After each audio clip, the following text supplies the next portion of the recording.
Maswerteng gabi po mga ka-STL. Narito na po ang resulta ng STL Quezon para sa araw na to, 3rd March 10, 2026. Araw ng Martes. No, yung mga natayaan nyo pong mga numero kanina ay manalo nawa ngayong gabi nito, 8 p.m. Kaya kunin nyo na po ang inyong mga ticket. Narito na po ang resulta.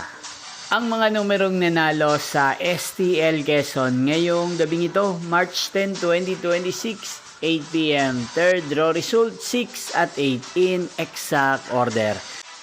At ngayong gabing ito sa STL Quezon, atin pong i-shoutout si Ate Anita ng Quezon. Shoutout po sa inyo Ate Anita, sana po ay nasa mabuti kayong kalagayan.